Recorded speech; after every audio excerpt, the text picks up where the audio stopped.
Brought to you by NBC bearing, भारताची पहिली bearing उत्पादक। नाशिकच्या निफाडमध्ये बिबट्या प्रश्नी विद्यार्थ्यांसह नागरिक आक्रमक। देवगाव फाटामध्ये रास्ता रोको आंदोलन। बिबट्याला ठार मारत नाही तोपर्यंत शाळेमध्ये न जाण्याचा विद्यार्थ्यांचा पवित्रा। नांदेडच्या अर्धापूर तालुक्यामधल्या लहान इथे उसाच्या शेतामध्ये आढळला 35 ते 40 किलोचा अजगर। मोर गिळलेल्या अजगराला सर्पमित्रांनी केलं सुखरूप रेस्क्यू। सांगलीच्या हिंगणगाव खुर्दमध्ये स्वाभिमानी शेतकरी संघटनेचं आंदोलन। कोल्हापूरमधील साखर कारखान्यांप्रमाणे सांगलीमध्ये ऊस दर जाहीर करण्याची मागणी। 12 तारखेच्या आत ऊसाचा दर जाहीर न केल्यास रस्त्यावरून एकही ऊसाचं वाहन जाऊ देणार नसल्याचा इशारा। इचलकरंजीमध्ये 10 दिवसांपासून पाणीपुरवठा होत नसल्यानं नागरिक आक्रमक। लालनगर परिसरामधील महिलांचं रास्ता रोको आंदोलन। या रास्ता रोको आंदोलनामुळे लालनगर चौकामधील वाहतूक काही काळ ठप्प झाली होती। मुख्यमंत्री देवेंद्र फडणवीस यांची लोहगड किल्ल्याला भेट। परिसराची पाहणी करत ग्रामस्थांसोबत किल्ल्याच्या विकासाबाबत चर्चा। लोहगड किल्ल्याचा युनेस्कोच्या जागतिक वारसा स्थळांमध्ये नुकताच समावेश।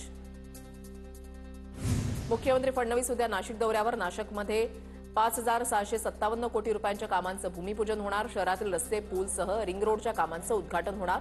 मुख्यमंत्र्यांच्या दौऱ्याची जय्यत तयारी सुरू। सत्ताधाऱ्यांशी युती करणार नाही आधीच जाहीर केलं। कणकवलीमध्ये झालेल्या भ्रष्टाचाराविरोधात स्थानिक एकत्र आलेत।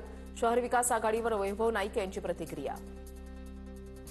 करमाळ्यामध्ये नगरपालिका निवडणुकीसाठी तिसऱ्या दिवशी सुद्धा शून्य अर्ज। अधिकृत उमेदवारी मिळाली नसल्यामुळे उमेदवारांनी अर्ज भरले नसल्याची शक्यता। यंदा करमाळ्यामध्ये भाजप, शिवसेना, ठाकरे पक्ष आणि सावंत गटामध्ये तिरंगी लढत होण्याची शक्यता। राज्यातील महायुतीचा पहिला उमेदवारी अर्ज खेड निवडणूक अधिकाऱ्यांकडे दाखल। माधवी बुटालांचा नगराध्यक्षपदासाठी उमेदवारी अर्ज दाखल। अर्ज दाखल करताना योगेश कदम, महायुतीचे पदाधिकारी उपस्थित। परळी नगर परिषदेसाठी 3 दिवसांमध्ये 1 नगराध्यक्ष, 2 नगरसेवकांचे अर्ज दाखल। परळीमध्ये 34 नगरसेवक तर 1 नगराध्यक्ष पदासाठी निवडणूक होणार। उमेदवारांना 17 नोव्हेंबरच्या दुपारी 3 वाजेपर्यंत अर्ज दाखल करता येणार। अमरावतीमधील दर्यापूर नगरपालिकेमध्ये जावाजावांमध्ये लढत होण्याची शक्यता। नगराध्यक्षपदासाठी भाजपकडून नलिनी बरसाकडे तर काँग्रेसकडून मंदाकिनी सुधाकर फारसाकडे रिंगणामध्ये उतरण्याची शक्यता। खेड तालुक्यामधल्या शिवसेना नेते अक्षय जाधव यांचे बंधू आकाश जाधव यांचा दादांच्या राष्ट्रवादीमध्ये प्रवेश। चाकण नगर परिषद निवडणुकीमध्ये अक्षय जाधव यांची भूमिका महत्त्वाची ठरणार। आता अक्षय जाधव राष्ट्रवादीमध्ये जाणार का याची चर्चा। नाशिकमध्ये मालेगावकरांनी चंद्रशेखर बावनकुळे आणि गिरीश महाजनांची भेट घेतली। प्रलंबित सत्ता प्रकारामध्ये बदल होण्याची शक्यता। छत्रपती संभाजीनगर ते पुणे महामार्गाचा मॅप प्रसिद्ध होण्याआधीच व्हायरल। नकाशा जाहीर होण्याआधीच धनदांडग्यांच्या हातीत। परिसरामधल्या जमीन खरेदी करण्यासाठी व्यावसायिकांची लगबग। केवळ 3 विभागाकडे असलेला मॅप व्हायरल कसा, सवाल उपस्थित। पुण्यामधील पुरंदर विमानतळाबाबत राज्य शासनाला जिल्हा प्रशासनानं पाठवला अहवाल। महिना अखेरीस राज्य शासनाकडून जमिनींचा आणि बाधित गावांमधील घरांचा मोबदला ठरवला जाणार।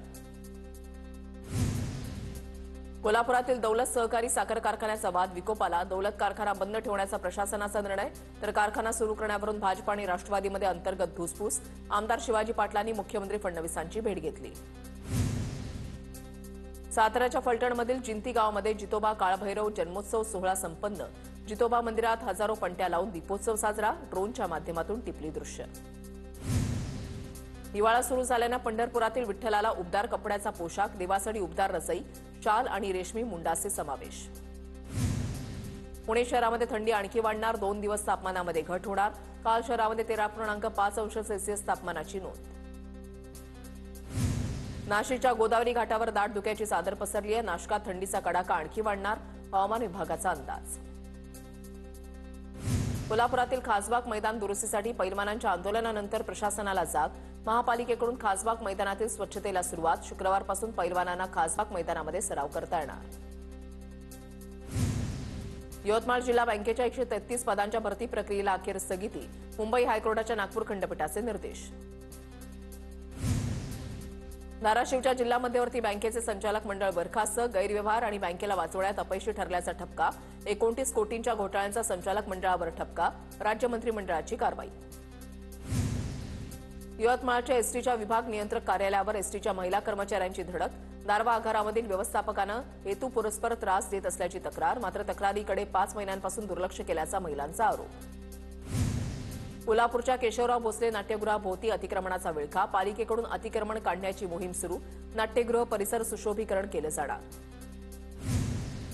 Brought to you by NBC bearing, भारताची पहिली बेअरिंग उत्पादक.